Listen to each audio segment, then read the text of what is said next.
সতর্কতা, এই তথ্য সাধারণ জ্ঞানের জন্য। ডায়াবেটিস একটি গুরুতর রোগ, সবসময় ডাক্তারের পরামর্শ নিন এবং নিজে ওষুধ বা ডোজ চেঞ্জ করবেন না। ডায়াবেটিস কি, চলুন জেনে নিই। ডায়াবেটিস একটি দীর্ঘমেয়াদী রোগ যা তখন হয় যখন আপনার রক্তে শর্করা বা গ্লুকোজের মাত্রা অত্যধিক বেড়ে যায়। এটি মূলত ঘটে যখন আপনার প্যানক্রিয়াস যথেষ্ট ইনসুলিন তৈরি করতে পারে না বা শরীর ইনসুলিন সঠিকভাবে ব্যবহার করতে পারে না। ইনসুলিন একটি হরমোন যা খাবার থেকে পাওয়া গ্লুকোজকে শরীরের কোষে প্রবেশ করিয়ে শক্তিতে রূপান্তরিত করে। ডায়াবেটিসের কয়েকটি প্রধান ধরন আছে। টাইপ 1, শরীর ইনসুলিন তৈরি করে না, সাধারণত শিশু বা যুবকদের হয়। টাইপ 2, শরীর ইনসুলিন ব্যবহার করতে পারে না, সবচেয়ে সাধারণ। এবং গর্ভকালীন ডায়াবেটিস, যা গর্ভাবস্থায় হয়। এটি চোখ, কিডনি, হার্ট এবং স্নায়ুর ক্ষতি করতে পারে যদি নিয়ন্ত্রণ না করা হয়। এটি একটি সাধারণ রোগ, বিশ্বে লক্ষ লক্ষ মানুষ এতে আক্রান্ত। যদি আপনার লক্ষণ দেখা যায়, যেমন অতিরিক্ত তৃষ্ণা, ঘন ঘন প্রস্রাব, অস্বাভাবিক ক্লান্তি বা ওজন কমা, তাহলে ডাক্তারের সাথে পরামর্শ করুন। কি খেলে ডায়াবেটিস কমে বা রক্তের শর্করা নিয়ন্ত্রণে থাকে? ডায়াবেটিস নিয়ন্ত্রণে খাবারের ভূমিকা খুব গুরুত্বপূর্ণ। সঠিক খাবার খেলে রক্তের শর্করা কমাতে সাহায্য করে, কিন্তু এটি ওষুধ বা ইনসুলিনের বিকল্প নয়। ফাইবার সমৃদ্ধ লো কার্ব খাবার বেছে নিন, যা গ্লুকোজ ধীরে ধীরে বাড়ায়। এখানে কিছু সাজেশন। সবজি: ব্রোকলি, পালং শাক, ক্যাপসিকাম, টমেটো, কুমড়ো ইত্যাদি নন স্টার্চি সবজি। এগুলোতে ক্যালোরি কম এবং ফাইবার বেশি, যা শর্করা নিয়ন্ত্রণ করে। ফল: বেরি, স্ট্রবেরি, ব্লুবেরি, আপেল, সাইট্রাস ফল, লেবু, কমলা।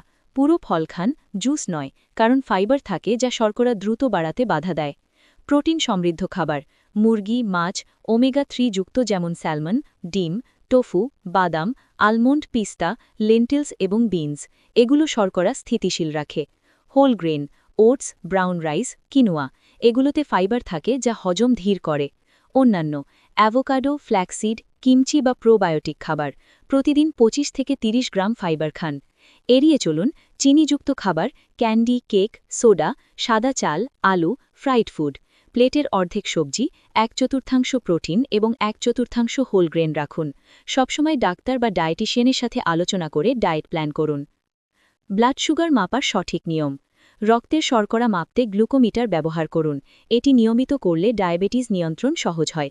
সঠিক নিয়ম: হাত সাবান এবং উষ্ণ জলে ধুয়ে ভালো করে শুকিয়ে নিন। হাতে চিনি বা অন্য কিছু থাকলে রিডিং ভুল হতে পারে।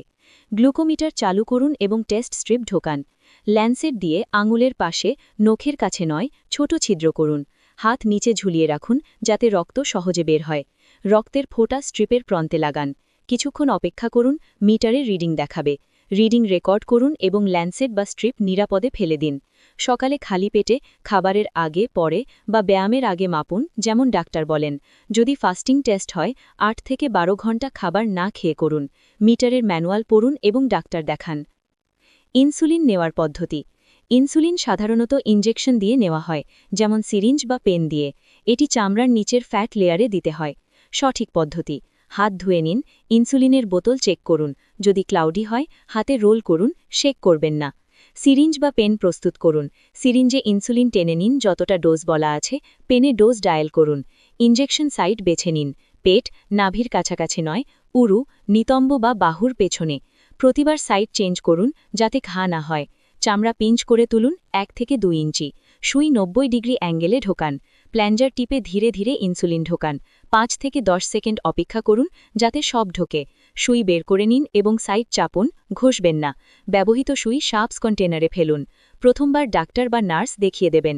ইনসুলিন ফ্রিজে রাখুন, কিন্তু ফ্রিজ করবেন না। পরের ভিডিওতে দেখা হবে। সুস্থ থাকুন, ভালো থাকুন, ধন্যবাদ।